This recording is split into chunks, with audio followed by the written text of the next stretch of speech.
Namaste, Ganesh here once again from G-Acoustics. In today's episode, we are going to talk about various topics which are listed here. Starting with the frequency response versus hearing. In our previous episode, we saw the frequency response which is ranging from 20 Hertz to 20,000 Hertz. Correct? Now, in that, how much are we going to hear? So this varies from person to person and based on the age.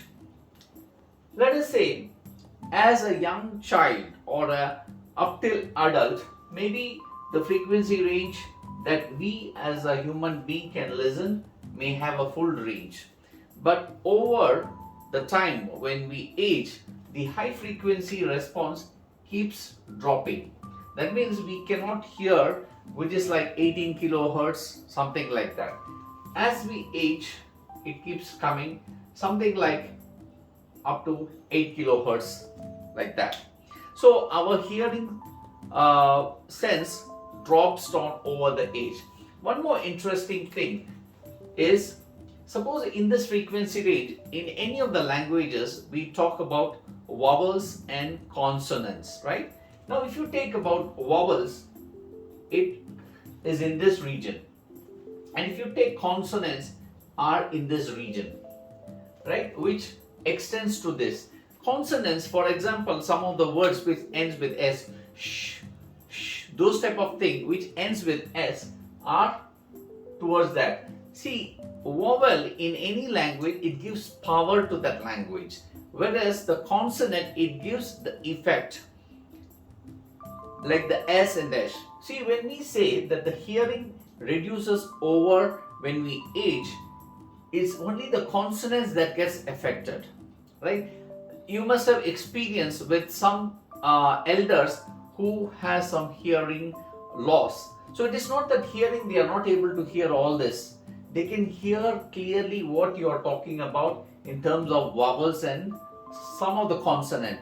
But the finer ones like sh, those type of things, they cannot hear.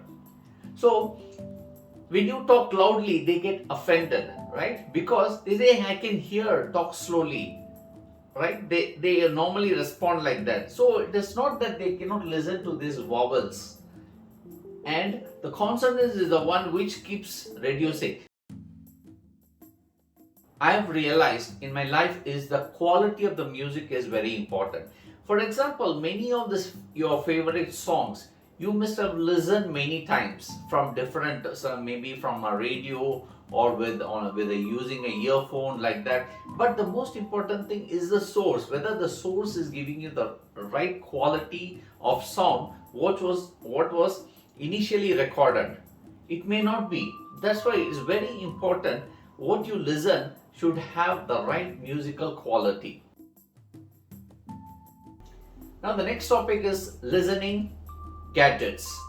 So what are the listening gadgets? One is the speaker system itself. When you play from a hi-fi system, you listen directly from the speaker and you listen, right? So what are the personal listening gadgets? Starting with headphones. Yeah, headphones have been there for quite a long time, right? Headphone.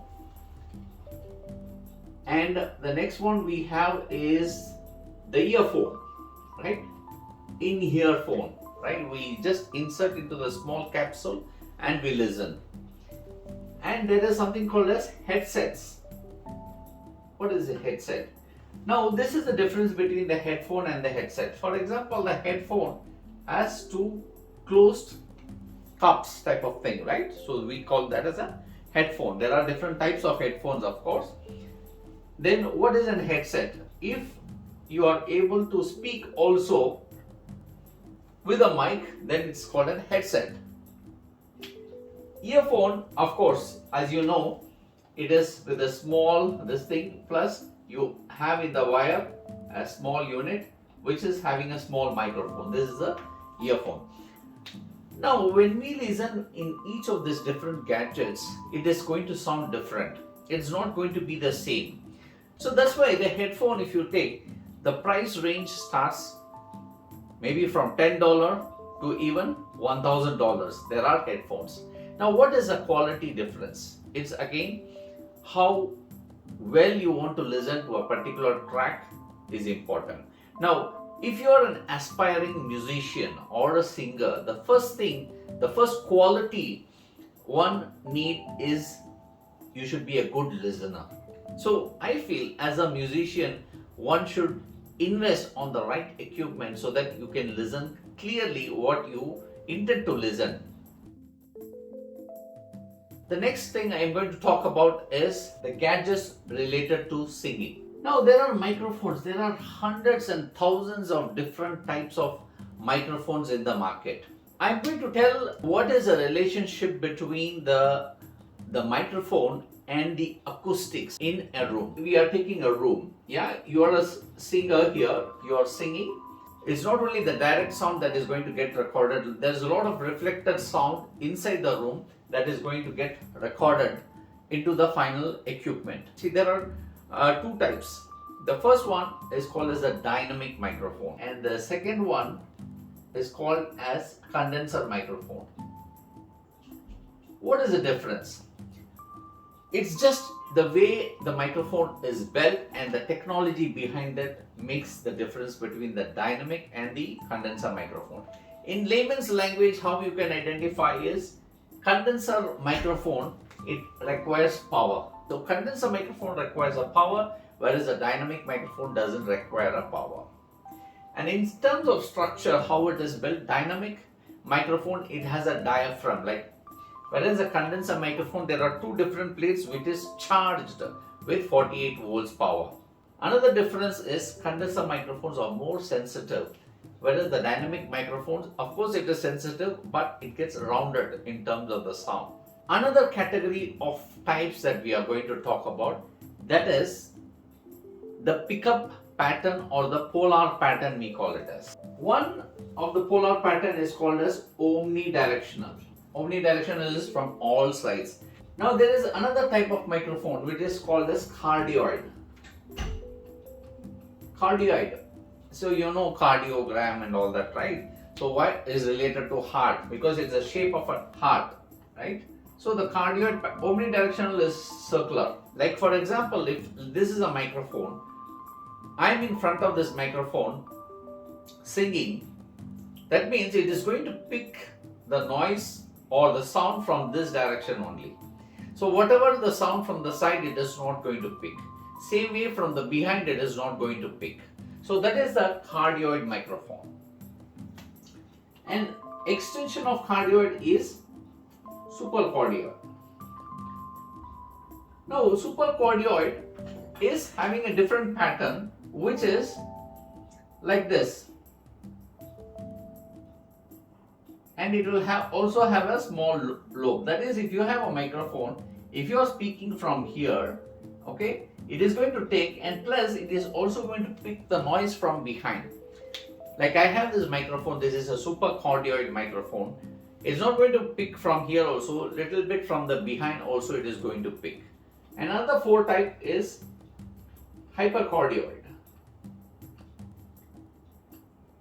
Now hypercardioid is still, it is going to cancel off more from the sides. It is going to be still more narrowed in the front as well as at the back. So this we call it as hypercardioid. And there is another type which is called as figure 8 type. Now figure 8 type is, it will have a front lobe and a back lobe. That is, the microphone is going to be like this. There can be one singer on this side, one singer on the other side. That is, it's going to pick the noise sound from this side as well as this side. So that is a figure 8 pattern. So based on the pickup pattern, these are the types of microphones that are available. Each has a purpose. Each has a different application. So you need to choose what is the right type for your application. Now, from the point of view of singing, I'm going to talk about the dynamic and the condenser microphone. For a beginner, it is always better to go for a dynamic microphone. If you have a professional singer with Carnatic music background or Western music, then you should go for a condenser microphone. Why condenser microphone? Because it is going to pick even the finest variation in your voice. Another difference is related to acoustics. Now, for example, if your room is not treated, don't have any acoustic treatment, then it is always suggested to use a dynamic microphone. If your place is like a studio with a proper acoustics, then condenser microphone is better. If you are using a condenser microphone inside a non-treated room, it is going to be quite bad because it is going to pick up even the small disturbance, even the noise of an air conditioner, everything it is going to pick because it's very sensitive. Based on the pattern, of course, omnidirectional is better, and you can go for a cardioid so that no, it doesn't pick up any other external sound. Let us talk about the next thing, which is called karaoke apps. So most of you must be aware of the karaoke apps like Smule or Star Maker. It is important that you use the right type of gadgets for your singing. So that's the reason I was mentioning about the microphones and the different types of microphones that can be used. But the other challenge that you have, these microphones, any type of microphones, you cannot directly connect to a mobile phone. There is an interface that are available for usage, which I'm going to talk about in the next episode. As I mentioned, the quality has a price. So if you have to be a good musician or a good singer, please invest on reasonably a good amount for buying your equipments. It's not worth buying a cheap microphone which also looks like a microphone. Microphones you can just directly take and hold on your hand and talk, whereas the condenser microphone, because it is very sensitive, you cannot really handle it in your hand, because these condenser microphones are very sensitive. Even the way you hold this is going to make noise, and when you're making the movement is going to make noise. So that's why condenser microphone comes with many other accessories, like it will be on a suspension kit. Sometimes you will have to use a screen for this. Now these condenser microphones are relatively more expensive than dynamic microphones. Thanks for watching. See you in the next episode.